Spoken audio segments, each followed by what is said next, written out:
All right. Welcome back to another Freddy Fazbear Theory Friday, whatever you want to call it. I'm still not really sure what to call it. Welcome back to another Freddy Fazbear Theory Friday. Well, first of all, good to know that my audio is on. My mic is a good volume. But second of all, thank you, phone, for echoing and making a weird, awkward introduction. So thanks. But welcome back to another Freddy Fazbear Theory Friday video, right? So on tap for today is more about the Secret of the Mimic game that is coming out in June. I can't wait for that. I would say what's the upper tier, right? How hyped am I for the Secret of the Mimic game? I would say probably on the same tier as the Help Wanted 1 and 2, the first games where FNAF was an actual VR game. Because, people have, modded, the original, FNAF 1, 2, 3, 4. They've modded it to be VR and everything. But that was the first game where an actual studio put FNAF together, an indie horror game, and then made it fully in-depth in VR. So I would say I'm about the same hype level when it comes to that as the Secret of the Mimic game and everything. I'm very curious to see how this all plays out and show me what you got and everything. And I'm really curious of how much this new game is going to pull from the books. But apparently, this theory answers everything about the Mimic, a game that is still set to come out June something. It's like June 15th, June 16th, something like that. So we are 4 months away from release, but apparently we have already solved the secret of the Mimic game. Now, if this is true, if this truly does solve everything, then my main question is to Steelwool is do not do what you did with Security Breach, where people pulled together theories, they solved everything in Security Breach, whether that was looking at the trailers, the Easter eggs, that little FNAF inspired, it was like Yogi Berra, the bear from the 70s, that cartoon show and everything, that was pulling Easter eggs and everything. People were able to solve the story, all the twists and turns, to the point where the common theory out there is the story of Security Breach was changed multiple times because people solved the twists and turns already. So I'm hoping they learn from their mistake, where if theories do actually solve the twists and turns, do not do a Security Breach 2.0. Do not change the story just for the sake of changing the story. Tell the story that was meant to be told. All right. So I'm really excited. I'm very curious to see what this trailer is all about. This theory is all about. So yeah, you already have me intrigued. 3, 2, 1, and we go.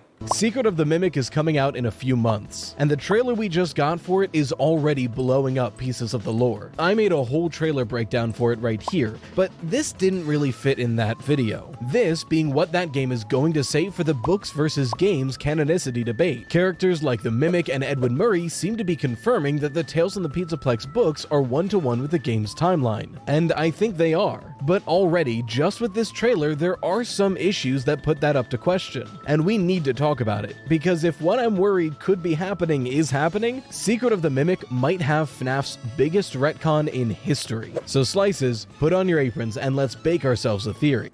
Okay, good introduction, good hook. I'm already intrigued. First of all, Dakota, shout out to you. Welcome back to a Freddy Fazbear Friday reaction theory video. Freddy Fazbear Friday, I think that's what we're gonna call it.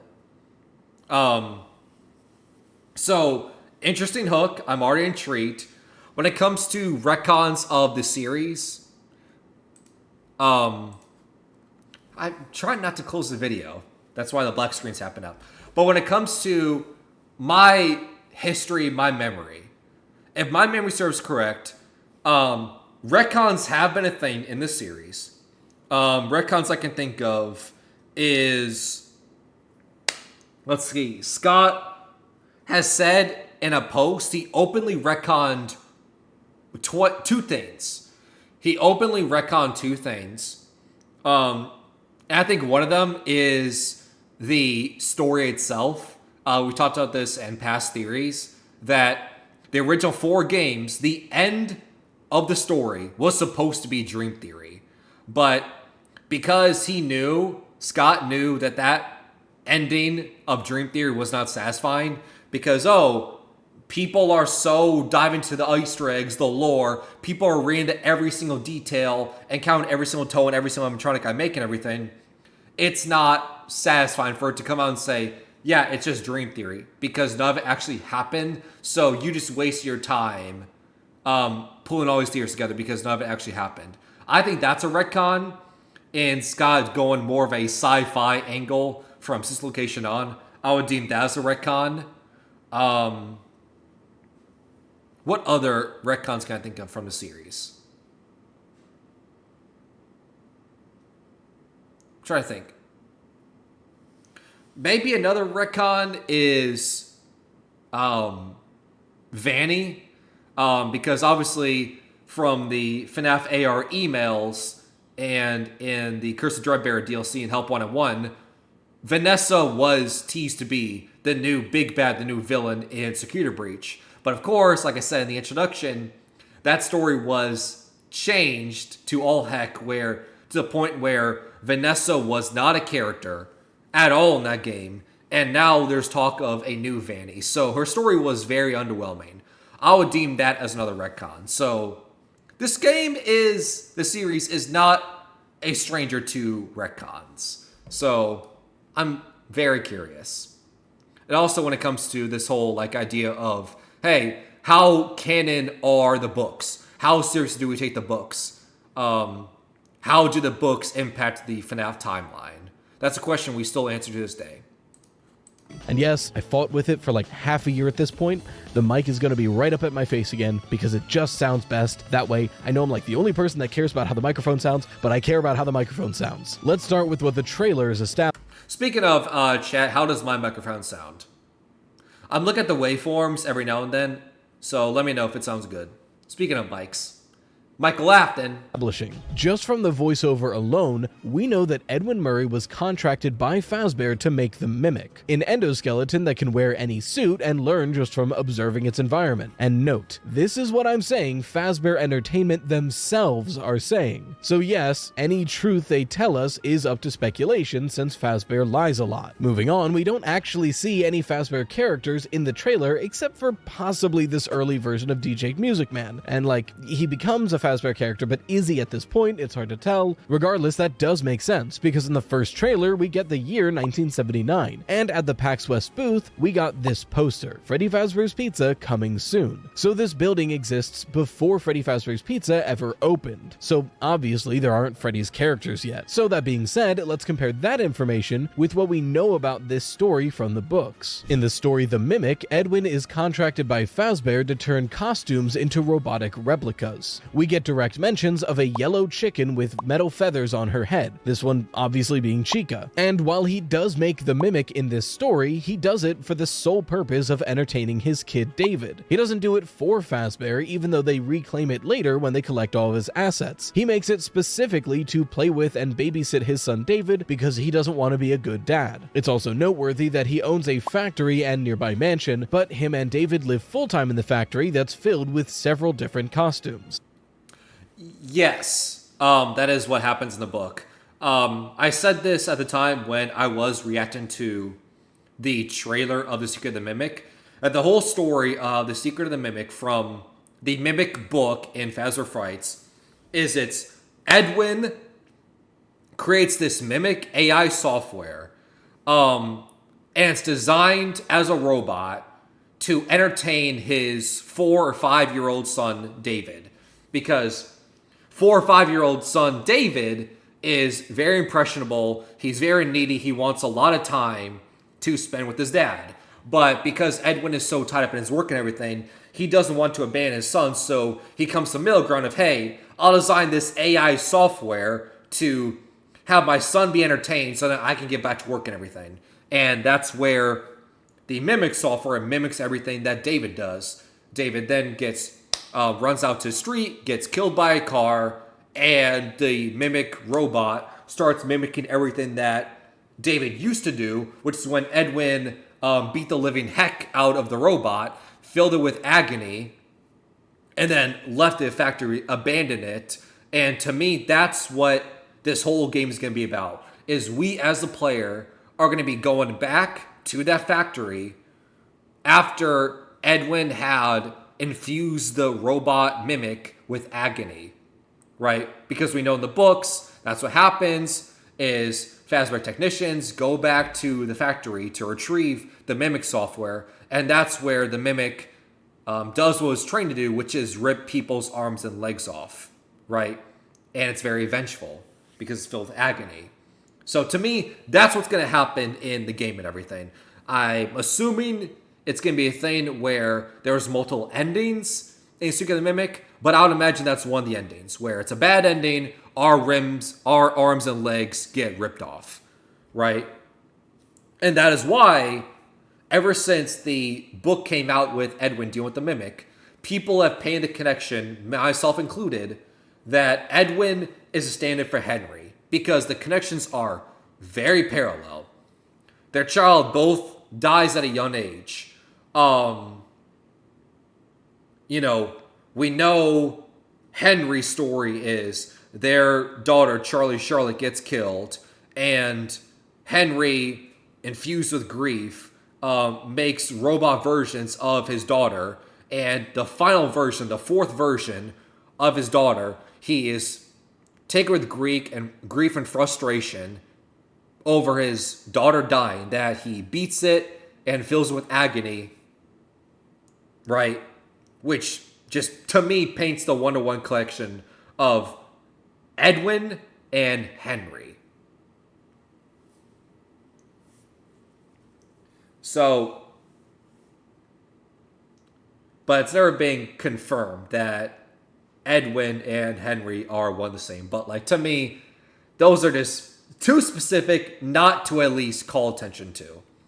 So putting the Secret of the Mimic trailer up against the story The Mimic from the books, a lot of things seem to line up fairly one-to-one. The location being this large factory, the names of these characters and what they create, not just the Mimic but the other costumes in the factory too. When is FNAF 1, do you know? Like, when does it take place in the timeline? Is that what you're asking? Let me know. Also, I don't think I've seen you in my stream before, so welcome. Yeah. That's never been confirmed. In fact, I've always wanted to react to a theory that is swirling around nowadays and everything, is people have solved when FNAF 1 does take place. So I guess it's a sign of me reacting to that video and everything. But I've always thought that FNAF 1 takes place in 1992, 1993 because of the minimum wage that you get on the paycheck. It was like $3.75 or $3.80 on the paycheck and everything, which is the exact minimum wage count from 1992, 1993. So I've always assumed that's when FNAF 1 takes place. I've also painted the connection because obviously FNAF is very inspired by Chuck E. Cheese. I mean, pizzeria, animatronics, right? The connection's just, once again, similar to the Henry and Edwin connection. It just asks you to make the connection. And the reason why I bring up Chuck E. Cheese is because there was an actual event. I'm not making light of this, just want to call it out and everything, of why I think the way I think when it comes to 1992, 1993. The reason why I bring that up is because there was an event in Chuck E. Cheese lore history in 1992, 1993, where a former employee killed 5 employees and then was arrested at the scene and everything, and was tried for murder and all that stuff. And that happened in 1992, 1993. Right? Hold on, let me pull it up since I'm talking about it.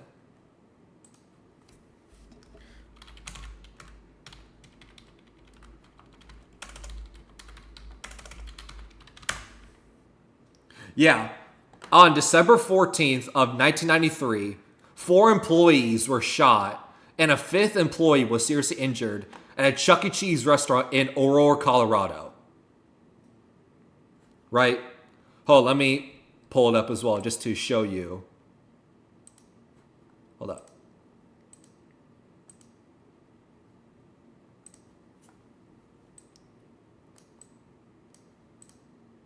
You should be able to see that. Yeah.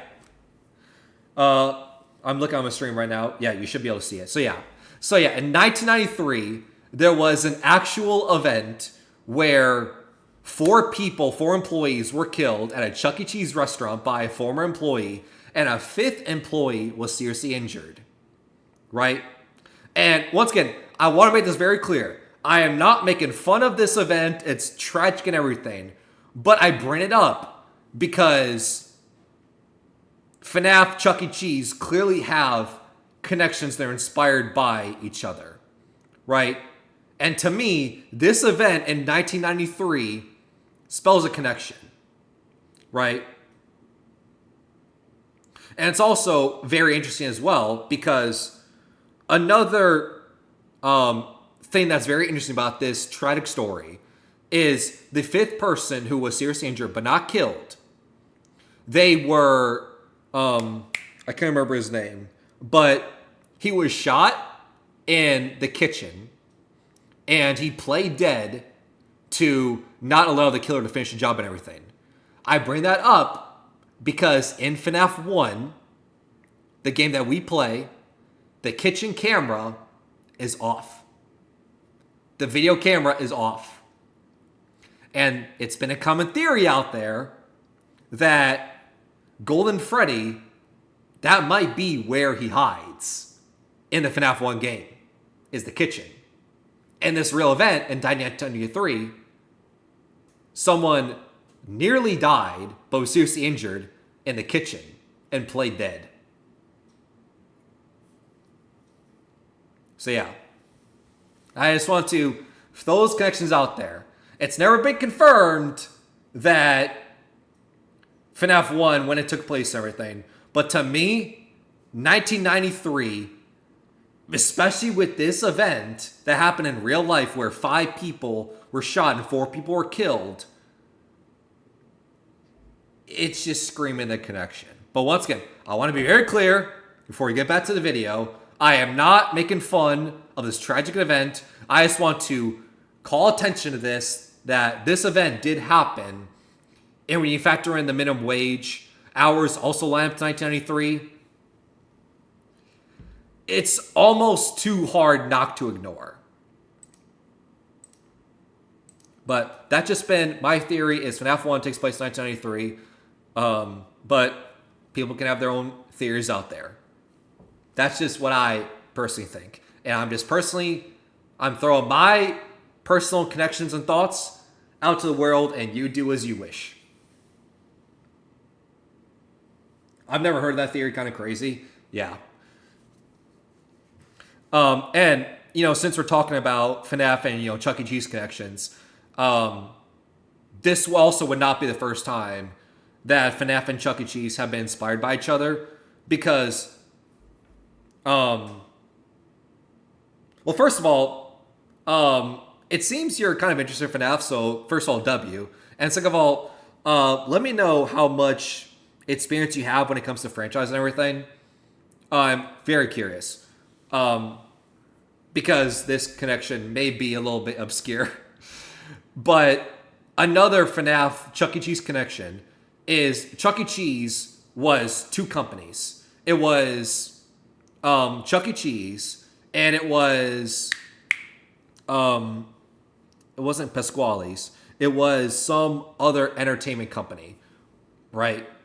And I bring that up because it is widely accepted that in the early stages of FNAF, there was 2 companies that merged together. There was William Afton's company, and then there was Henry's company. And it's widely debated that Henry was the genius animatronic inventor, William Afton, as we know in the books, is the business partner, right? And one of them bailed the other one out of bankruptcy and debt. Now, whether that's William Afton buying Henry out or that's Henry buying William Afton out is still hard to say. But that is another thing that did happen, where Chuck E. Cheese was once two companies and they merged together to bail someone out of debt. In FNAF, two companies by two people merged together to take someone out of debt. I'm just saying, the connection is very eerily similar, right? I'm not saying Chuck E. Cheese ripped off FNAF or vice versa. I'm just saying the connection just screams the parallel. Also, shout out to you for following. Thank you very much, by the way.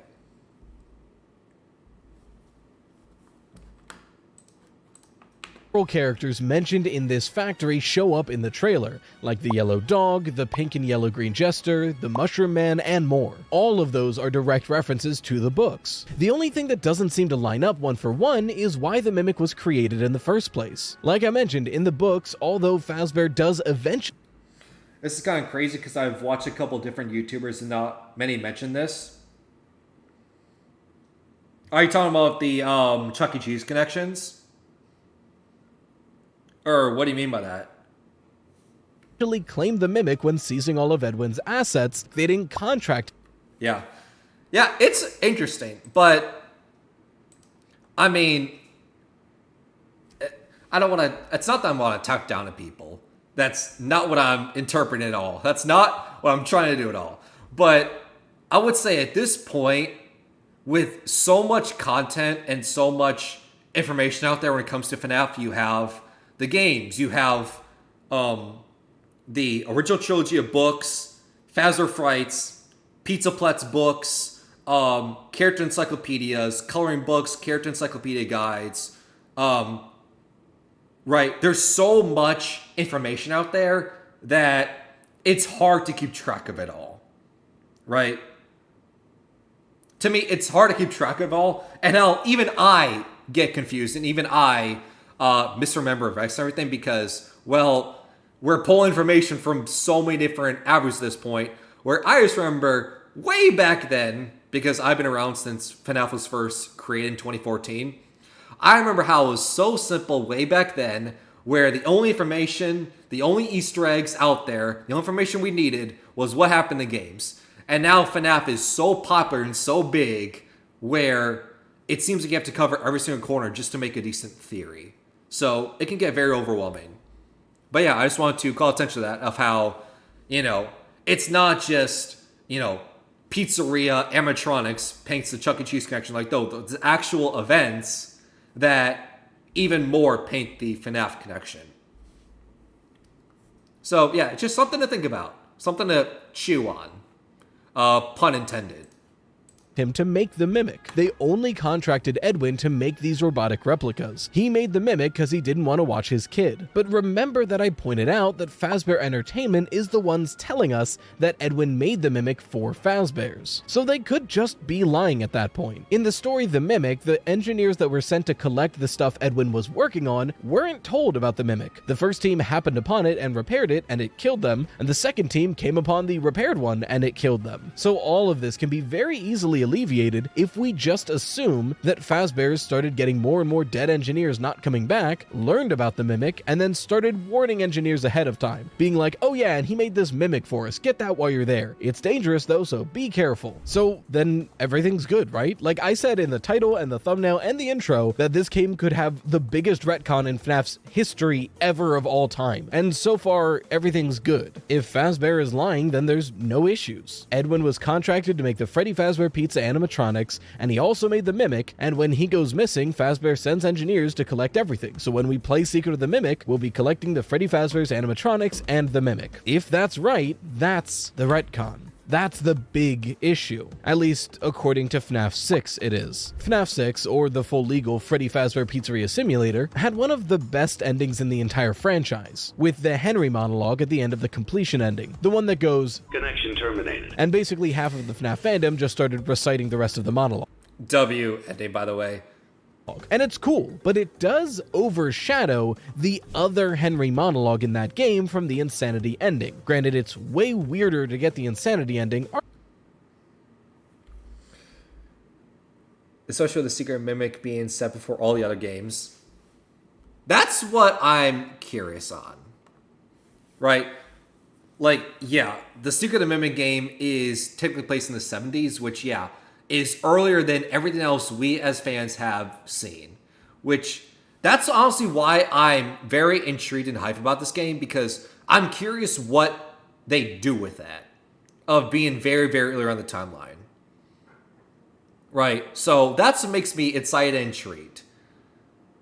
Now, my issue is, even if this is very early in the timeline, there's still so many questions early in the timeline that we do not know, right? Like I've brought up in past theories of how frustrating it is that there was multiple cases where this person could be dead first, this person could be the first victim, this person could be the first victim. And it comes back down to 3 people, right? You have Chica evidence of Chica being the first victim, William Afton's victims, because in Ultimate Custom Night, Susie, Chica, the lines that you get when you die to Chica is like, I was the first, I'm the one who's seen everything. You don't get more cut and dry than that. Chica Susie is first. And we know she died from FNAF 6 because she was led by William Afton, the Golden Bonnie suit, that her dog died. And it's like, oh, your dog's not really dead. Come here, I'll follow you. Or follow me. I'll show you your dog's not really dead. And that's when she dies, obviously, because it's William Afton, right? You don't get more cut and dry than that. Them outright saying, I was the first, I'm the one who's seen everything. That means they have freeze first, right? Well, yes, but no. Because there's other people who also have a case for being first, right? Like, another person who could be first in the timeline is Charlie Charlotte. They're the one and only person who dies outside the pizzeria when they were locked outside the pizzeria and everything we see in FNAF 6 in the puppet minigame. And it also connects in this Henry insane speech from FNAF 6. I talked about this in the stream yesterday, but I guess it would be... it's very weird when it comes to YouTube scheduling of, I don't know when the video will be go up and everything, but at least stream real-time wise. I talked about this on my stream yesterday, that in Henry's insane speech, which is this, he says, a wound first inflicted on me. That wound obviously being William Afton killing Henry's daughter, Charlie Charlotte. That text of saying, a wound first inflicted on me. Okay, so Charlie Charlotte is first, right? A wound first inflicted on me, but I let spread to other people. I think that's a line. It's someone like that. Very close.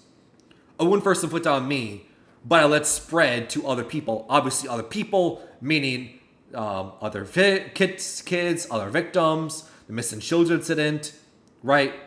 So it's like, no, Charlie Charlotte has to be first. Because Henry says in the insane speech. Because otherwise, why would he say, a wound first inflicted on me, right? But another case is Elizabeth Afton. They are also pretty early in the timeline. Because why then would William Afton make animatronics like Baby, whose sole design is to lure kids and capture them, right? And that would also line up with what the FNAF 4 Crying Child sees, and that's why he's so scared of the Springlock animatronics. And that would explain why Fredbear in FNAF 4 would have a, teeth stomach mouth.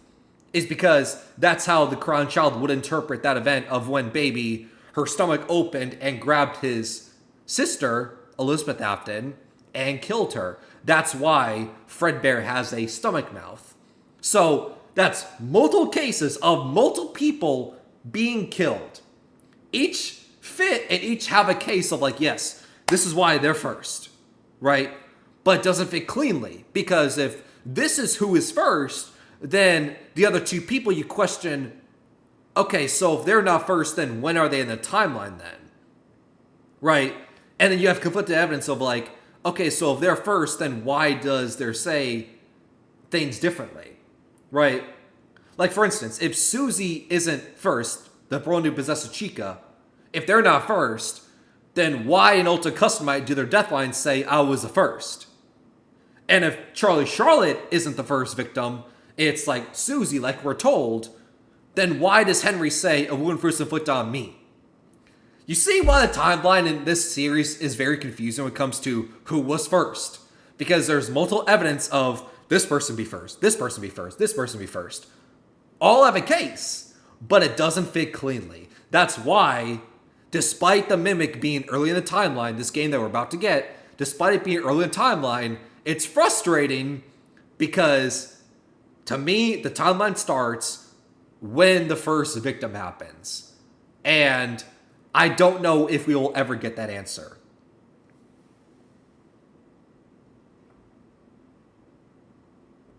I'm gonna go, Noah, but I'd recommend watching a guy called FNAF. It's probably be back later. First of all, shout out to you for being here. But also, yeah, I do watch FNAF. Coincidentally, that was the theory video that I reacted to yesterday. So, yeah. So, yeah, W. FNAF John is a W. So, yeah, there's multiple cases of this person must be first, this person must be first. And honestly, I don't think we'll ever get an answer to that, which is disappointing. But hopefully it's a sign to come of a game dealing very, very early on the timeline. Maybe a game dives more early in the timeline and actually shows, yes, this is who was first, and this is how it's going to be. Knock on wood. Arguably easier because you just need to buy one thing, but you have to buy Egg Baby of all things, and then in the night gameplay you have to hold the button to get the insanity. It's a weird ending, but it provides us another Henry monologue, one where he's contemplating everything that's happened so far and lamenting his role in it, and he says this line. Small souls trapped in prisons of my making, now set to new purpose. He describes the current situation as the missing child incident victims being trapped in prisons of his making. So if he made the prisons that the missing child incident victims are in, then one of two options is possible here. Either he killed the missing child incident victims and stuffed them into the suits, ergo putting them into the prisons, or he built the prisons themselves, the Freddy's animatronics, the original Freddy Fazbear Pizza cast. We also know from... And we know in FNAF 6, a lot of the animatronics are made by Henry. Mainly because of a very subtle, but very specific design detail on the animatronics. Is we know William Afton and Henry both create animatronics.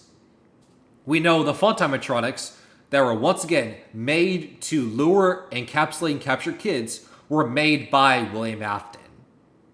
Right? Like, we see that cut and dry. The opening from Dislocation says those are the design choices you talked about, Mr. Afton, when you first see Baby, when you first boot up Dislocation. Right? And by the way, that was the first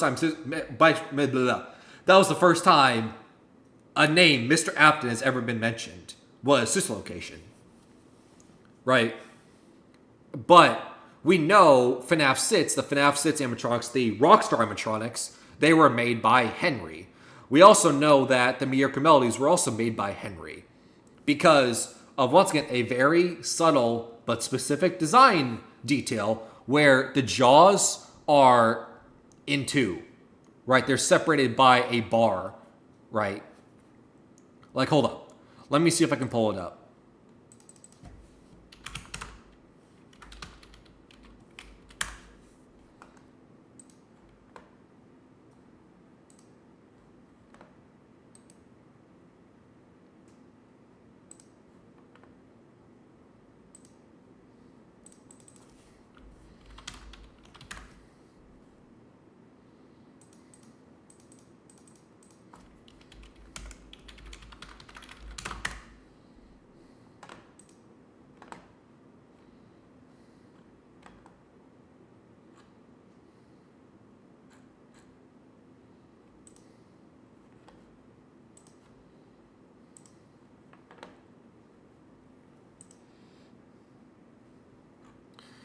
It's very hard to see, which is annoying. I wish it was easier to show. But that's just life, I guess.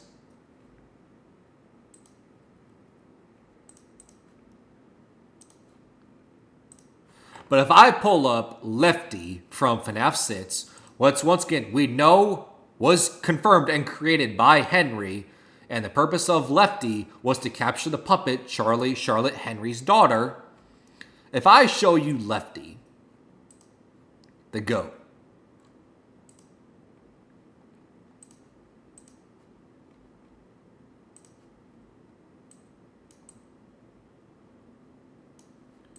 you can see the bar, the jaw is split in two with that metal bar.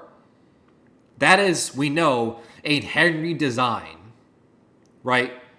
Because if I pull up then Funtime Freddy, who we know is a William Afton creation,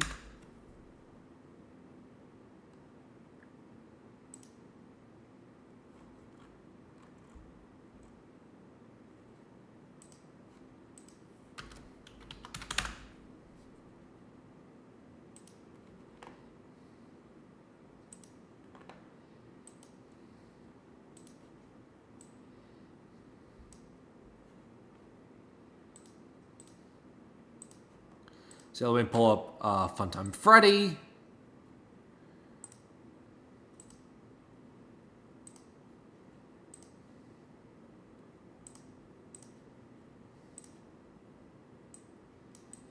Sorry for the awkward silence.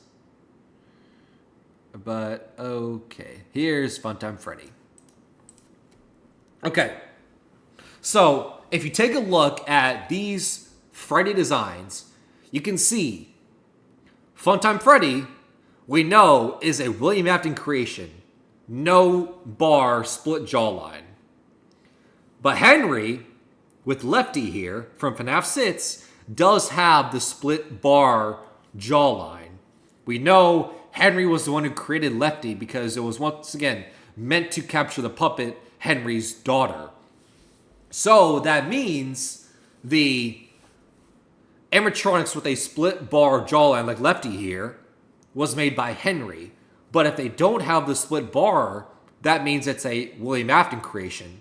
That's important because the Mediocre Melodies are also having the split bar jawline, which we also assume that is a Henry creation. And like I said earlier in the stream and everything, when we were paying the attention to Chuck E. Cheese and everything, of how two franchises were merged together, Mediocre Melodies were created and then bought out, right?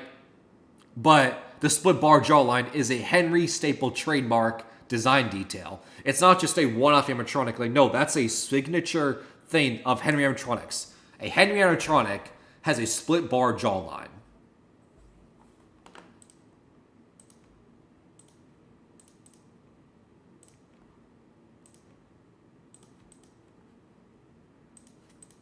The Silver Eyes that Henry was a technological genius and behind most of the innovation at Fazbear's. So putting all these facts together, many fans assume this was confirmation that Henry built the original Fazbear animatronics, and William was the one who killed the kids, stuffed them into the suits, and ruined everything. And therein lies the issue with the inclusion of Edwin Murray. If Secret of the Mimic is going to come out and tell us that actually...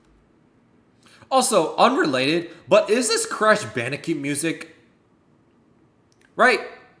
It's either Crash Bandicoot music or it sounds very eerily similar to Crash Bandicoot. I don't know if it is, but tell me, chat, does this not sound like Crash Bandicoot? Play it again? These facts together, many fans assume this was confirmation that Henry built the original Fazbear animatronics, and William was the one who killed the kids, stuffed them into the suits, and ruined everything. And therein lies the issue with the inclusion of Edwin Murray. If Secret of the Mimic... I don't know if that's Crash Bandicoot, but if it's not, it's very similar. It obviously has no connection whatsoever, unless Crash Bandicoot was Freddy Fazbear all along. Crash Bandicoot is connected to the FNAF universe, which I don't think so. At least I hope there's not a connection. because that is a whole new can of words. But why does the music sound like Crash Bandicoot? Anyway, means nothing in the video, but I just want to call attention to that. Mimic is going to come out and tell us that actually Edwin Murray built the original Fazbear animatronics and Henry didn't, then this line would no longer make any sense. After all, we know for certain that William killed the kids. So what prisons did Henry make? Not only that, but if Henry never made the animatronics, what is his point in the story? Because then he's like just some guy who owns part of the company. But if Edwin didn't make the Freddy's animatronics and Henry did, then the books can't be fully canon to the games. The details aren't exactly one-to-one. Finally, It's the issue of this whole Edwin and Henry thing, where it's like, are they two? Because this is my question then. Are Edwin and Henry two separate people? Right? Are they two separate people, or are we supposed to look at them as one the same? Where Edwin's story in the Mimic is a reference to Henry, because their history, their connections to each other are very eerily similar, to the point where you're almost, you almost have to compare them, right?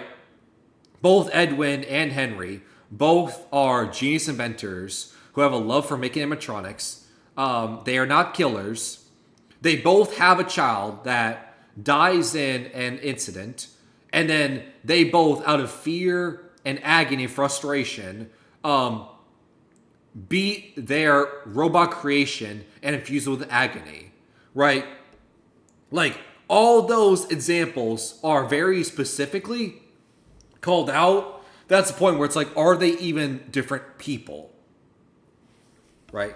Because different people, then it's like, yeah, then who is Henry and who is Edwin then? Because their backstories are literally one-to-one. the end of the river of this cave, and it's going into a sewer grate. Well, there's a ladder underneath. I guess I can just... Oh, wait a minute. It's an ad. Yep. Skipping the ad. Sorry. Plausible. And that's Help Wanted. For those of you who don't remember, Help Wanted introduced two very important things at the same time. Through direct quotes and implied inclusions of animatronics, Help Wanted established that FNAF 1 through 6 are in-universe games, and that Fazbear claims an indie dev made them to smear the name of Fazbear Entertainment, and they're all false. However, at the same... Yes and no. Like, I know that was a popular theory at one point where it's like, oh, the FNAF 1 through 6 games that we have played in the real world right now in this present day, right?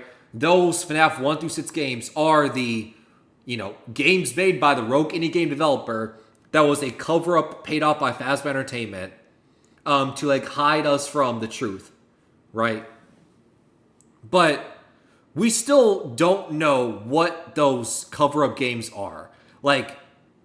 We know there's a rogue indie game developer that is indeed not Scott Cawthon, just a picture of him as a reference, because Scott is not immune to jokes and trolling the community. But we know there was a rogue indie game developer paid off by Fazbear Entertainment that made games to cover up the skeletons in the closet and to distract us, the audience, the FNAF community, from the truth, right? That's what the whole point of Help Wanted is. Now, it makes the question of, what are those games that distract us? Are they the actual FNAF 1 through 6 games that we play? Is it the 8-bit minigames that we play in, FNAF 3 into the Happy State minigame? Because it's Chica's Party World and, Mango's Quest, right? The, Atari-style games and everything. Are those the games that distract us from the truth and everything? It's hard to say. So that's really my counterpoint to this, where it's what is those games that distract us from the truth, right? Because we still have no idea what those games are. We know those games exist. Something is there that was created to distract us from the truth. Is it the actual games itself, or is it something else?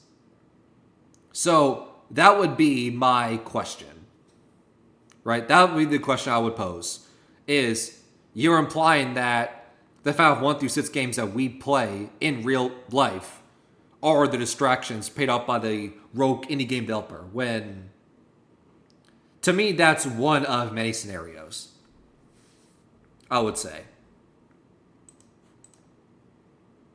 Because we know there was a missing children incident. We know people like William Afton exist in real life, right? So that makes the question of what's real then.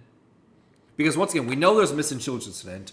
We know that William Afton and Henry made animatronics in the books and everything.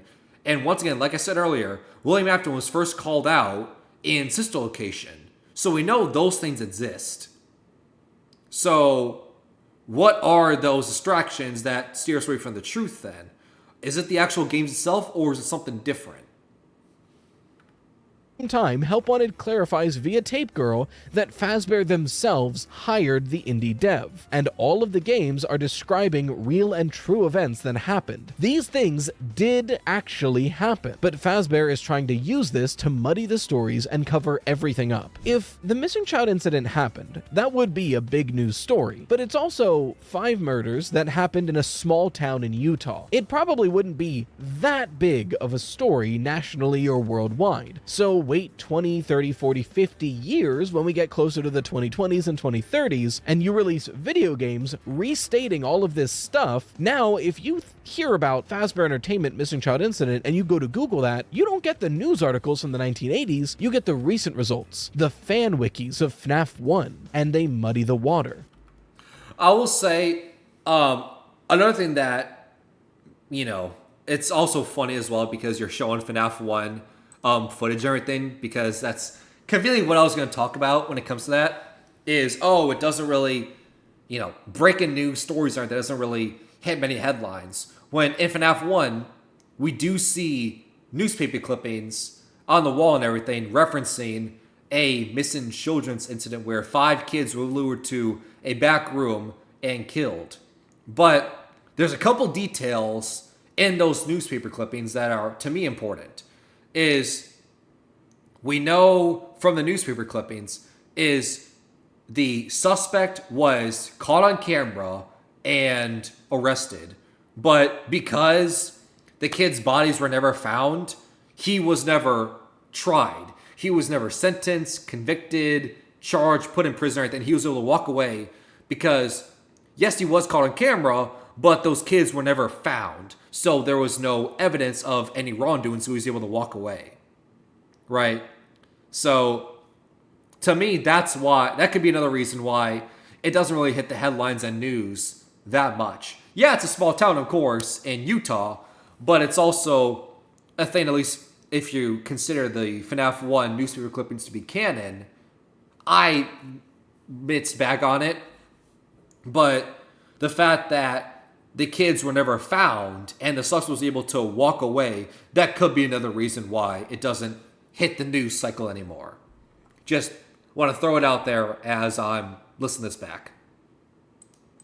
And now, if you try to be like, oh, well, did you know like these games are talking about real things that happened? People will look at you and go, you're crazy. That's insane. I bring this up because a lot of the time when I mention that Help Wanted establishes that FNAF 1 through 6 are in-universe games, some people hear, oh, so nothing before Help Wanted matters anymore. And that's not true. All that this does is tell us that the games do describe real events, but they are made by an unreliable narrator. And I'm trying to say that that is Scott and Steelwool basically being like, look, those old games are great and they do correctly describe the majority of the FNAF lore, but they are not fully accurate. So if there are minor retcons moving forward, trust the newer games first. It's basically Scott and Steelwool being like, we want to keep telling this story and want to go back and showcase these things, but like if Toy Chica has the wrong amount of toes, don't blow up and assume it's a new character. Even though in the early days of FNAF 1, FNAF 2, that's exactly what the theory community did, is we counted how many buttons FNAF 1 Freddy had to FNAF 2 Withered Freddy. And, the buttons are different. That must mean they are different characters. Or we counted Foxy toes. Right, small details like that. The FNAF community literally called out and counted because no detail too small. Hell, in FNAF 4... Scott put the detail out there. It's like, why is the Toy Chica in the FNAF 4 minigame missing her beak and everything? It's like, Wait, Mr. Beak, what are you talking about? People didn't even know that there was a Toy Chica reference. Even more so, a Toy Chica reference in FNAF 4 that was Mr. Beak. But if you play through the game and everything, I want to say it's night 2, between night 2 of FNAF 4 and everything, you go to the playground, you see the girl holding up the toy animatronics. There is indeed a Toy Chica sitting there on the ground and everything with the beak missing. And it wasn't a glitch, it's a design detail referencing FNAF 2 where Toy Chica, when she's on stage, has her beak, but when she goes on attack, the beak is now gone.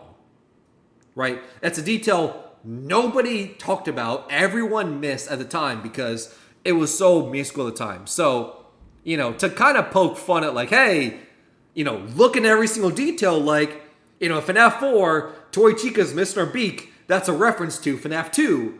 But also make fun of the community for saying, oh, sometimes, don't read into every single detail. It's kind of like, you can't really make fun of the community for looking at every single detail when in the old days, you were encouraged to look at Freddy Buttons or Foxy Toes or Missing Chica Beaks from FNAF 2.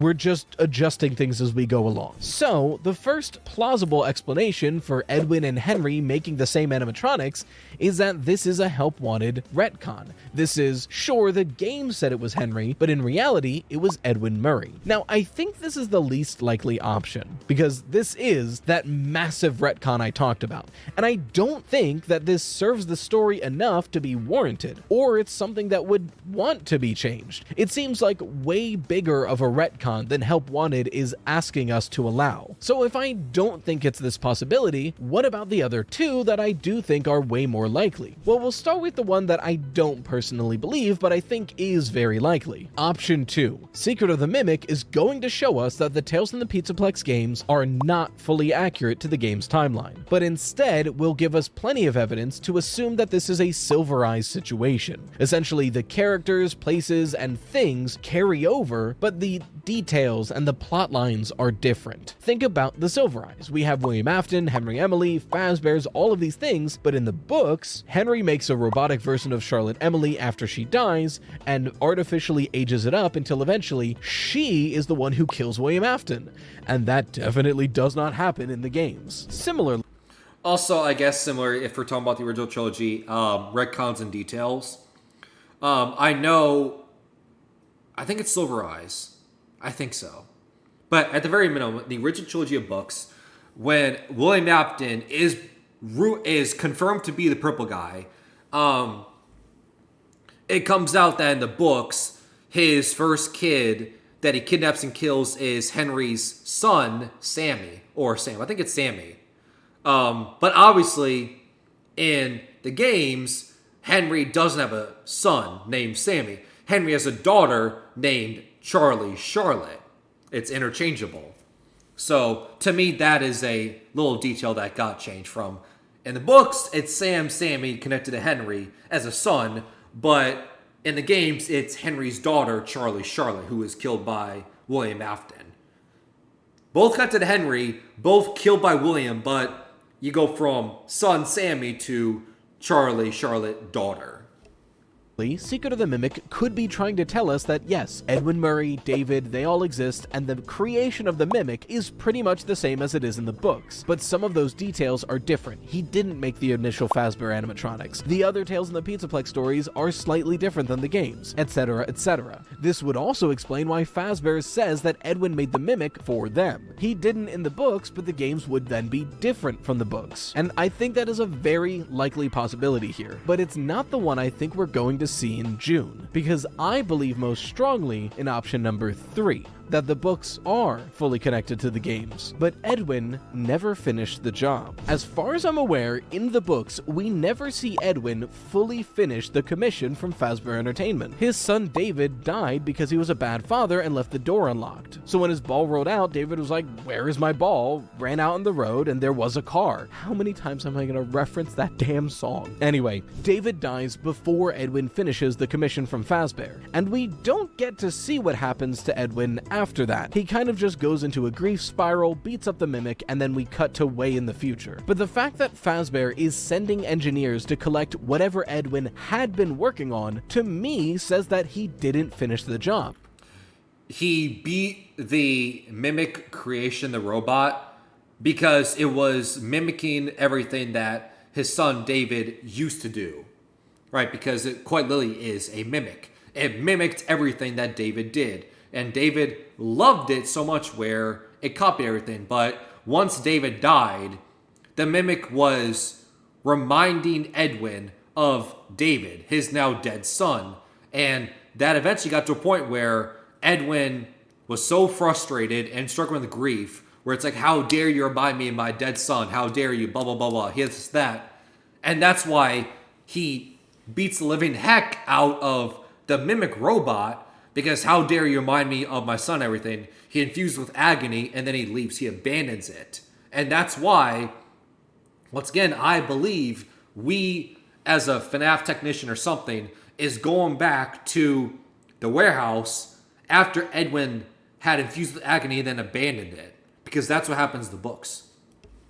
Or at least never submitted a finished product. So it's totally possible that both in the books and the game's timeline, Edwin was initially commissioned to create the Freddy Fazbear Pizza animatronics. But David died before he was able to finish the job, and he quit entirely. And then they had to turn to Henry to create them, allowing them both to be hired to build them, but only Henry finishes it. But to be fair, I do see one issue with this theory, because it feels like it fits perfectly and answers this issue, but if Henry could have originally built the Freddy Fazbear's Pizza animatronics in the first place, why would they have ever commissioned a third party to do it? Like, if Henry had this capability, why didn't he build them from the start? My best guess is this leans on the whole publicly traded company theory I've been purporting for a while now, that Fredbear's Family Diner is a private company only owned by Henry and William, and when they opened Freddy Fazbear's Pizza, they opened it under a new public company, Fazbear Entertainment, a public company that's beholden to shareholders and investors. And the only explanation I could think of is that those shareholders and investors wanted to prove that Henry and William weren't necessary to the creation of this restaurant, and therefore contracted an outside engineer to create the animatronics. And then when that failed, they just went, fine, Henry, you can make them, but just don't put your name over everything.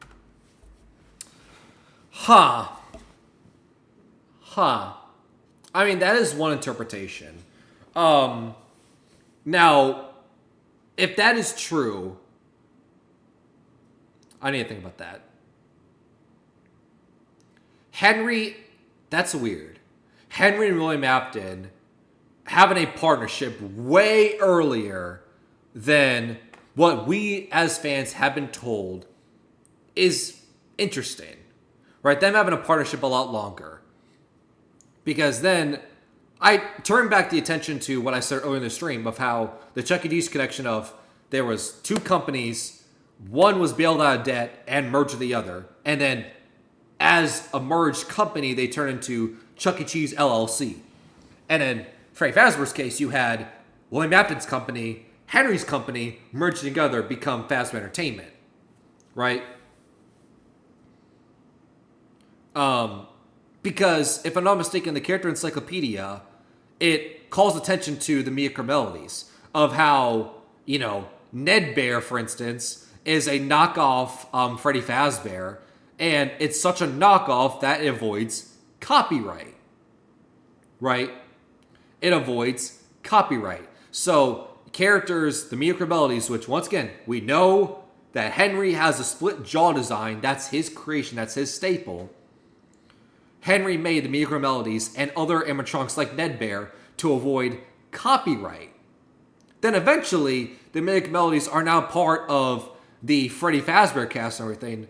The only way that would happen, by also avoiding copyright, is the two companies merge together. And one bail the other out of debt. Now, once again, it's still unclear whether that's William Afton bailing Henry out of debt or Henry bailing William Afton out of debt. It can be seen both ways. To me, it doesn't really change the timeline, change the events that much, everything, because both ways can be true. But it's just one of those things where it's like, then why are the Mia Melodies created especially Ned Bear, to avoid copyright if Henry and William are in partnership for a lot longer than we think? Then how did Micro Melodies play a factor then? Why would you make animatronics that the book Character Encyclopedia directly calls out were made to avoid copyright? Why would you do that if they've always been in partnership? Right? Like that's my question then.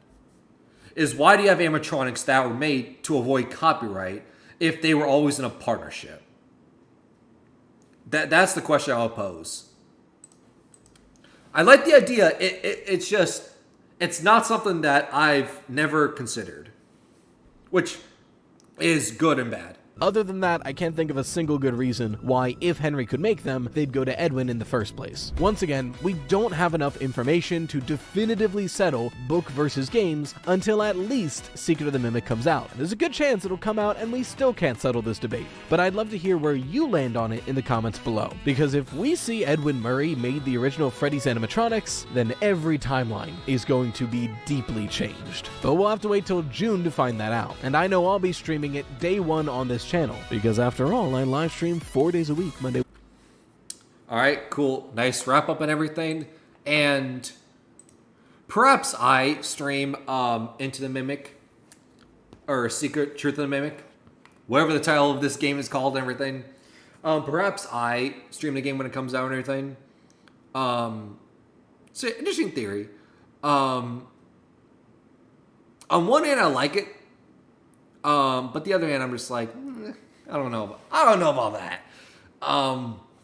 Like I always say, I feel like I said all my thoughts on the theory while I was reacting to it and everything. Now, to me, I have a ton of questions about the Mimic and everything. The whole storyline, the whole game, what this game's going to do and everything, and how ultimately this changes FNAF as we know it, of how every single FNAF game, every single FNAF release, it artificially ruins the entire timeline, every single release. That's just how it is at this point. I wonder how the Secret of the Mimic game throws wrenches into all of that. Presents details that make absolutely no sense. Like, well, we see the Miracle Melodies in Secret of the Mimic. I don't know, right? Maybe. Especially if there is the connection of Henry and Edwin being the stand-in. We know Henry created the Miracle Melodies. Edwin may be the stand for Henry. We're going to a factory that was with Edwin's creations, Edwin Henry. Maybe we get a Miracle Melody reference, and then that will make you even question of like, damn, the Miracle Melodies are way, way earlier in the timeline. Kind of similar to what happened with Sister Location, where we, as fans, when Sister Location first came out, we always assumed that Sister Location was way in the future because it was futuristic. You had like sound illusion discs, voice mimics, lure encapsulating devices, claw stomach hatches. Right? It's like, no, Sister Location is way earlier in the timeline because that's just how things work apparently. You can't really have reverse technology where things are way more advanced early in the timeline as opposed to what you expect where it's later in the timeline. So maybe Secret of the Mimic also does that, which would be very interesting. But to me, this theory, it's not that I hate it, but it boils down to the question of who is Henry and who is Edwin to you. And that's honestly how I'm going to end this video, and that's how I'm going to pose that question to you in the comments and everything. Is Henry real or is Edwin real? Are they the same person or are they different? Right? Because to me, that's really my most curious question when I'm going into the Mimic. Whether it's watching people play it, playing myself on stream, who knows? Is Henry and Edwin the same person or are they different? Because they're different, then why? Why are their backstories pretty much identical? Genius inventors with animatronics, they both have a young child of theirs get killed, and then they take out their aggression, agony, and grief after their child's death and everything into one of their robot creations, and then that same robot creation later goes on to kill people. With Henry, it's Charlie Charlotte who goes on to become Baby and kill people as an evil robot Charlie Baby Bot. It's weird. And then with Edwin, it's the Mimic, right? So very clearly, their backstories are very similar. Pretty much the point where it's the same person. Edwin's a stand for Henry, but it's never been confirmed or anything. So when it comes to Edwin Henry, if it comes out they're different people, then why are their backstories pretty much just asking for a connection then? Why not just make a different backstory? Where, oh, Edwin had this backstory, and then Henry's backstory is this, right? Like, maybe Edwin and William Afton are actually partners in a business. Maybe Edwin and William Afton, they're the original co-owners of Fazbear Entertainment, and Henry owned Meeker Melodies and was bought out. Maybe that's how you have your cake and eat it too, of Edwin and Henry both coexisting. I don't know, that's just a thought, but it's an interesting thought. So yeah, so to me, that's the question I pose to you. When it comes to this theory in general, but also just going into the Secret of the Mimic game of how do you view it? Do you view Edwin as the same person as Henry or different? Because to me, I view it as the same because their backstory is quite literally the exact same. I don't know how else to put it. Right? It's so oddly specific to a point where you're just begging people to make the connection because otherwise it's cruel. Why have the connection then?